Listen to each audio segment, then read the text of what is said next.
السلام علیکم ورحمۃ اللہ وبرکاتہ۔ رب اشرح لی صدری ویسر لی امری واحلل عقدۃ من لسانی یفقہوا قولی۔ پارہ نمبر 14 سورہ الحجر، آیت نمبر آج ہم پڑھیں گے انشاءاللہ تعالی 65 سے۔ اعوذ باللہ من الشیطان الرجیم، بسم اللہ الرحمن الرحیم۔ فَأَسْرِ بِأَهْلِكَ بِقِطْعٍ مِّنَ اللَّيْلِ وَاتَّبِعْ أَدْبَارَهُمْ وَلَا يَلْتَفِتْ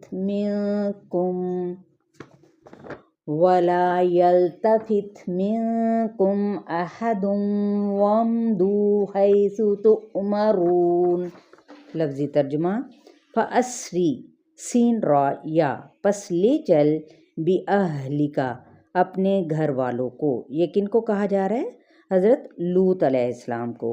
بِقِطْعٍ قاف طا عین ساتھ ایک ٹکڑے میں یعنی ایک حصے میں، من اللیل رات کے، واتبع اور پیروی کرو، چلتے جاؤ، ادبارہم دال بارا ان کے پیچھے، ولا اور نہ، یلتفت لام فاتا التفات کرے یعنی پلٹ کر دیکھے، منکم تم میں سے، احدن کوئی ایک، وامضوا میم ضاد یا اور چلتے جاؤ، حیث جہاں، تؤمرون تم حکم دیتے ہو یا حکم دیے جاتے ہو۔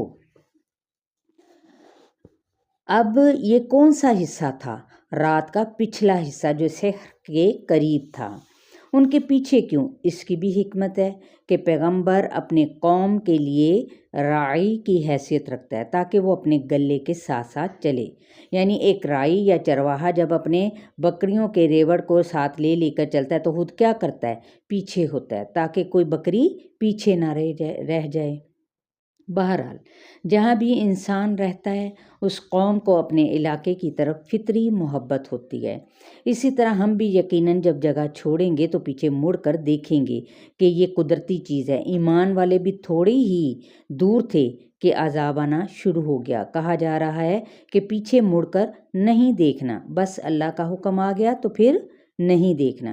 حالانکہ جب آپ صلی اللہ علیہ وآلہ وسلم مکہ چھوڑ کر جا رہے تھے تو پلٹ کر دیکھ رہے تھے۔ کیونکہ اس وقت آپ صلی اللہ علیہ وآلہ وسلم کو منع نہیں کیا گیا تھا، جبکہ حضرت لوط علیہ السلام کی بیوی کافر نہ تھی، لیکن کیا تھا؟ وہ اطاعت گزار نہ تھی۔ تو اس میں لیسن یا سبق کیا ملتا ہے؟ خالی ایمان کا دعویٰ کافی نہیں بلکہ تقاضا بھی پورا کرنا ہوتا ہے اور عمل بھی کرنا ہے۔ تو لہٰذا سیکھنے کی بات کیا ہے کہ اللہ کے کسی بھی حکم کو چھوٹا نہیں سمجھنا چاہیے، حکم پر عمل کرو اور سمعنا و اطعنا چلتے جاؤ۔ وَقَضَيْنَا إِلَيْهِ ذَلِكَ الْأَمْرَ أَنَّ دَابِرَ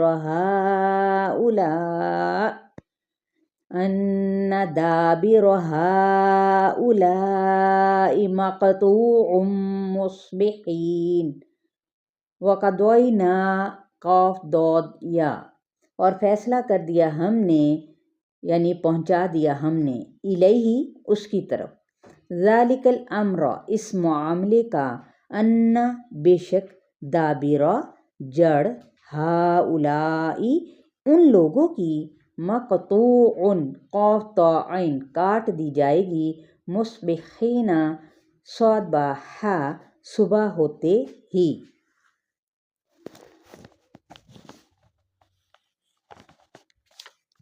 قضا کے بعد جب بھی الہ آتا ہے تو اس کا معنی پہنچا دینا ہوتا ہے، یعنی اس بات کا فیصلہ کر کے آگاہ کر دیا کہ حضرت لوط علیہ السلام پر عذاب آنے سے پہلے ہی، یعنی ان کی قوم پر عذاب آنے سے پہلے ہی کہ سچ میں ان کی مہلت ختم ہو گئی تھی، پھر عذاب آیا، ان کی نسلیں ختم ہو گئیں۔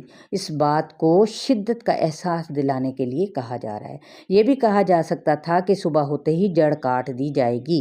یوم العقیم کہا گیا، عقیم یعنی بانجھ شخص کو کہتے ہیں جس کی نسل کا سلسلہ کٹ جاتا ہے اور صبح تک آخری آدمی بھی ختم ہو جائے گا۔ وَجَاءَ أَهْلُ الْمَدِينَةِ يَسْتَبْشِرُونَ وَجَاءَ اور آئے اہل المدینتی شہر والے یستبشرون باشین رو خوشخبریاں دیتے ہوئے۔ کس بات پر خوش ہیں؟ چند نوجوانوں کے آنے پر۔ انہیں یہ خبر کس نے دی؟ شہر والوں کی بیویوں نے۔ حضرت لوط علیہ السلام کی بیوی نے اور دوسرے لوگوں کی بیویوں نے، یہ وہی خیانت ہے جو بیویوں نے اپنے شوہروں سے کی۔ خوش اس بات پر ہوئے کہ ہم ان سے برا سلوک کریں گے کیونکہ یہ اجنبی ہیں۔ ان فرشتوں کے لیے حضرت ابراہیم علیہ السلام اور حضرت لوط علیہ السلام دونوں نے یہ لفظ بولے۔ یہ یعنی انسانی اخلاق میں سے ہے۔ قال ان هؤلاء ضيفي فلا تفضحون۔ قال حضرت لوط علیہ السلام نے کہا، ان بے شک، ہؤلاء یہ لوگ، ضیفی میرے مہمان ہیں، فلا پس نہ، تفضحونی فا ضاد ح پس نہ تم رسوا کرو مجھ کو۔ کیا تھا؟ یعنی یہ انسانی اخلاق ہوتا ہے نا کہ وہ اپنے مہمان کے ساتھ کیا کرے؟ اچھا سلوک کرے۔ واتقوا اللہ ولا تخزون، واتقوا اللہ اور ڈرو اللہ تعالیٰ سے، ولا اور نہ، تخزونی خازیا اور نہ تم بے عزت کرو مجھ کو، یعنی رسوا کرو مجھ کو، ایسی رسوائی جو دوسروں کی طرف سے ملے۔ چلیں یہاں تک آپ لوگوں کا لیسن ہے، آیت نمبر 69 تک۔ اس کو شیئر کرنا ہرگز نہ بھولیں، اپنے لیے صدقہ جاریہ بنائیں۔ السلام علیکم ورحمۃ اللہ وبرکاتہ۔